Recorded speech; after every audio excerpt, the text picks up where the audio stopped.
Welcome and welcome back to my channel. My name is Alexis Hope. If you're new, if you are true, what's good? I hope your journey is going well. If you are new here, consider joining the family. We love having you here. I love seeing everybody's progress. I love hearing about everybody's journey. Click the subscribe button, leave a comment if you do. The purpose of today's video is, of course, us women, we're different when it comes to losing weight.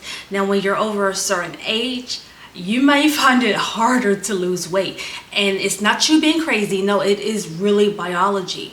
Now, when I was in my 20s, I could lose weight a lot easier than I can now at 36.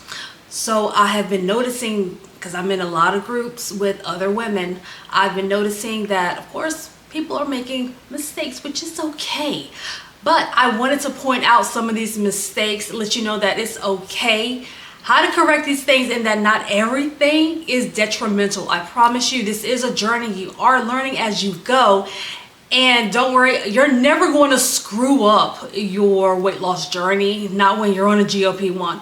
But let's get into it. These are my top 5 mistakes that I've noticed that a lot of women are making.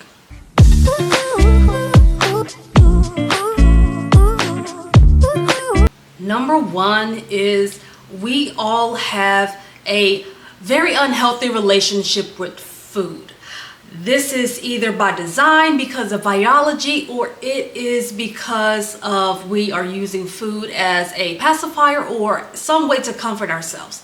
So not fixing our issues with food or unlearning our bad food habits, we are of course going to continue to carry that on whether we're on a GLP-1 or not.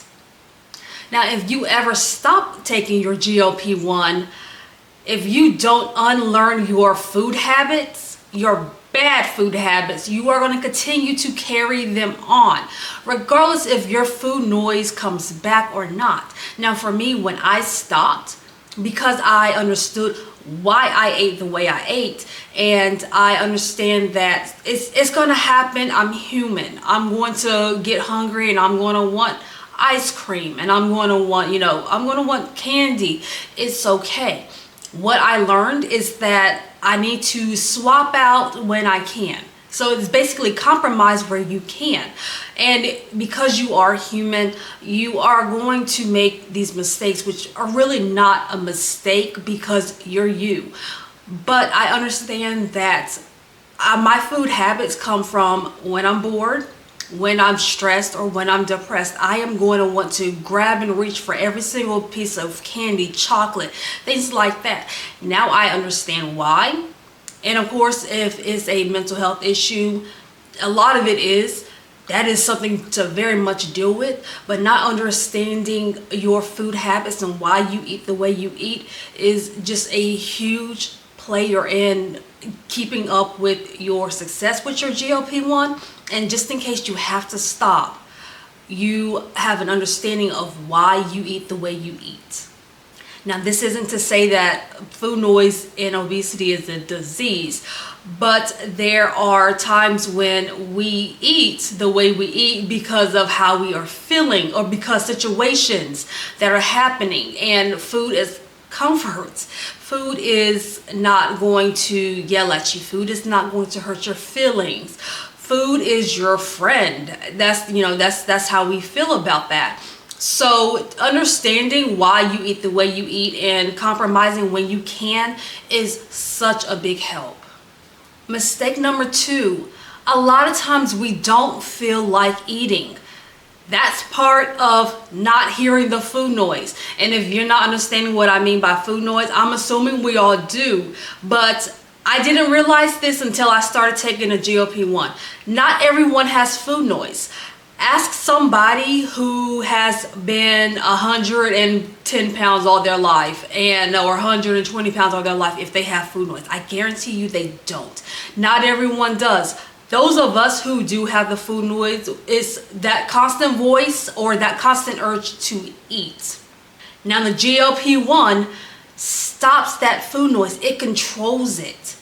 So sometimes, or maybe all the time, depending on which GLP-1 medication you're on, you may not be hungry at all. And by the time you need to eat, You're rushing to eat, you're cramming, you are eating everything you can.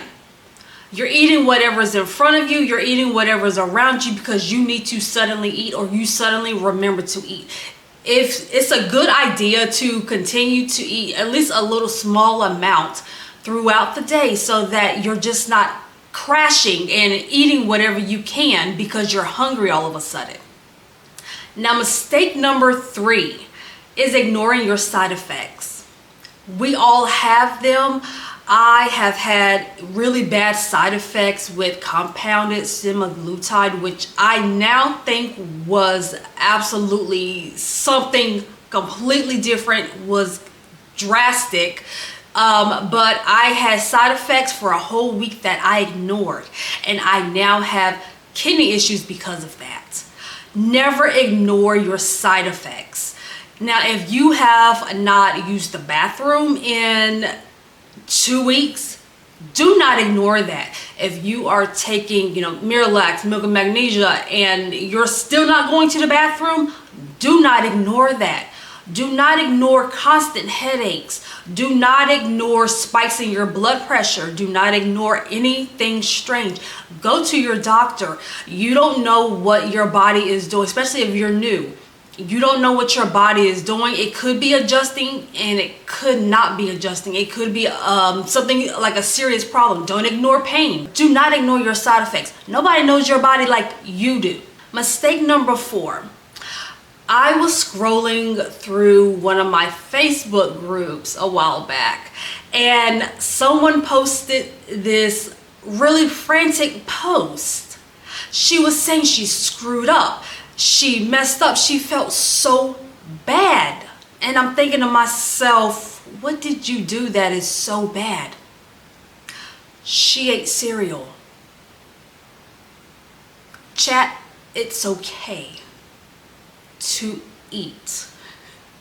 She legit thought that she was just going to ruin everything, ruin her progress, ruin her.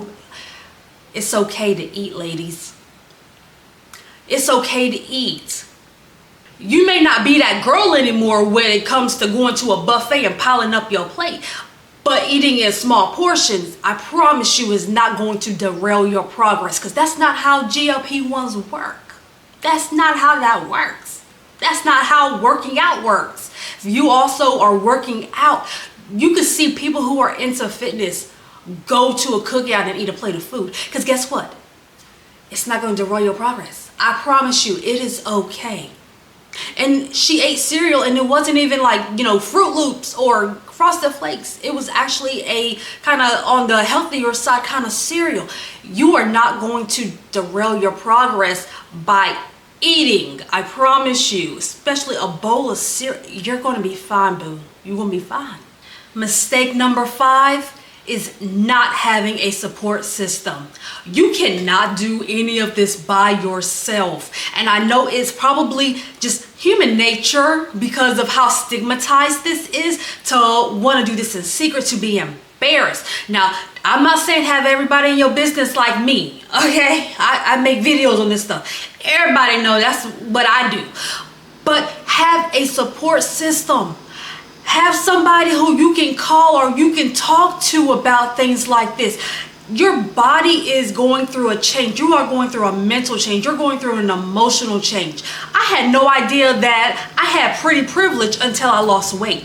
I had no idea how people treated me or how people treat smaller people differently until I started losing weight. You're not alone out here. You are not by yourself. Not only am I here for motivation and support, but you also need to have somebody in your corner. This is something that is a lifelong journey. Health and fitness is a lifelong journey. It's not something that you do for a few months and be like, well, I don't want to do it no more. No, this is lifetime. Changing the way you see and think about food is forever. Going to for instance, Christmas or Thanksgiving and sitting down and seeing everybody else fill their plate up and eat, and you have portions and small portions and you're picking and choosing what to eat. This is a lifetime thing, and this is something that people need to understand. We are all here to get the same thing, and that's healthy and that's better. And I want you guys to absolutely be the best version of yourselves. Once again, I'm going to throw this out there in the ring. Subscribe. I want to build a community where we are just all our best selves, especially as women. We get dogged out the most for our weight and our looks, especially over a certain age. We have nobody but ourselves. So have a support system. So now when it comes to GLP-1s, there's technically no such thing as a mistake. But put down in the comments what's your biggest mistake and what you did to kind of mediate that, because you never know, you could be helping somebody else. And I'm hoping this video is really going to help somebody. So don't be too strict on yourself. Don't be too hard on yourself. Trust me, we're all human. This is a journey. And I'm going to catch you guys in the next video. If you haven't subscribed, or subscribe, click the button below. And I'll see you in the next video.